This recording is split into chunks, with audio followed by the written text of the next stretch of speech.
Hello students, तो मैं इस वीडियो में आता हूँ क्लास 10th मैथमेटिक्स प्रश्नावली 5.2 प्रश्न छठा वाला। बोला है क्वेश्चन में, क्या AP 11,852 जो है का एक पद माइनस 150 है क्या, और बताना है तो क्यों है।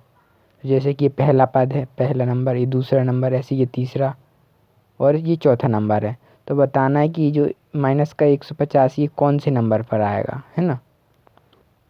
तो सबसे पहले इसको बताने के लिए हमें क्या करना है कि जो दिया है वो लिख लो पहले। तो ये हमें पहले नंबर को हम ए से डिनोट करते, दूसरे नंबर को A1 से।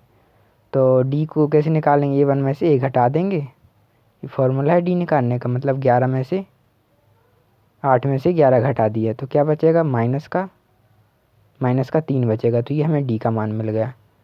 अब हमें ये A का मान मिल गया, D का मान मिल गया, और ये हमें बोल रहा है एक चीज़, क्या कि एक पद 150 है, यानी कि कोई सा पद है वो 150 है।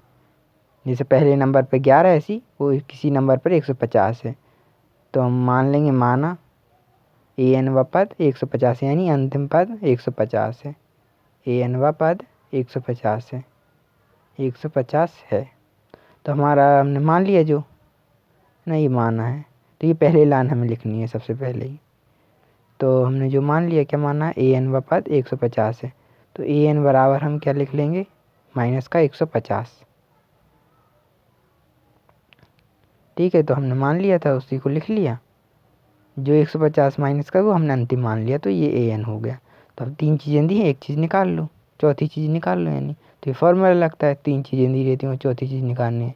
AN बराबर A + n - 1 इंटू D का ये सूत्र है।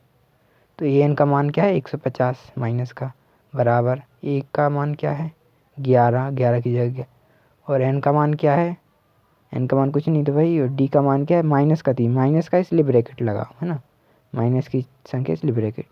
अब मैं क्या, मैं इस साइड थोड़ा करूँगा इसको, तो मैं 150 का माइनस का वही सही वैसे ही लिखूँगा। अब क्या, सबको वैसे के वैसे ही लिखना, पहले ब्रैकेट को हल करना पड़ेगा। तो -3 का n में गुणा होगा तो -3n हो जाएगा। तो मैं यहाँ पर लिखूँगा -3। ऐसे ही -3 का -1 में गुणा होगा तो +3 हो जाएगा। अब मैं -3 को इस साइड और -150 को इस साइड ले आऊँगा, तो -3n इस साइड आएगा तो +3n हो जाएगा, बराबर 11 का 11 ही लिखूँगा इस साइड वाला, और 3 का इस साइड ही आएगा, 150 माइनस प्लस का हो जाएगा 150, है ना।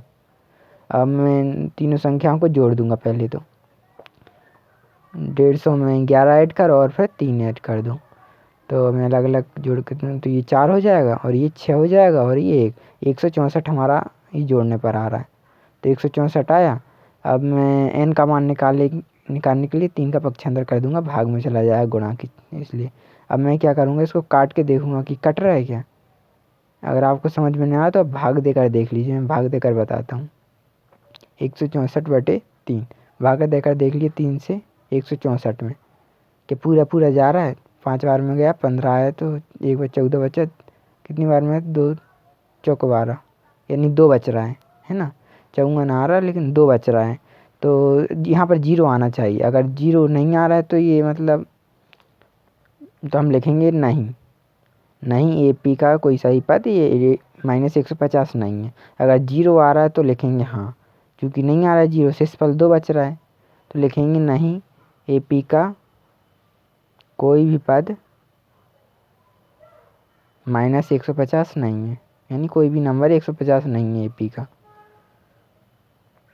तो और बताए क्यों नहीं है, तो मैं आपको बता दूं, जैसे कि 1 हुआ, 2 हुआ, 3 हुआ, इनके बटे में क्या है, 1 है ना, मतलब बटे में 1 रहना चाहिए। बटे में इसमें 3 आ रहा है, या तो पूरा पूरा ये जाना चाहिए भाग, या बटे में 1 रहना चाहिए।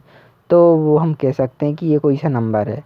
लेकिन यहाँ पर अगर 54 आता हम काटने पर पूरा, और बचता नहीं कुछ भी, नीचे 2 बच रहा है, यहाँ पर कुछ नहीं बचता, तो हम हाँ करके लिख देते कि हाँ AP का ये पद ये है। लेकिन यहाँ पर शेषफल बच रहा है, तो लिखेंगे हम n प्राकृतिक संख्या नहीं है। प्राकृतिक संख्या आपको पता ही होनी चाहिए क्या होती है ना। तो वीडियो बताएं, चैनल को सब्सक्राइब, वीडियो को लाइक ज़रूर कीजिए।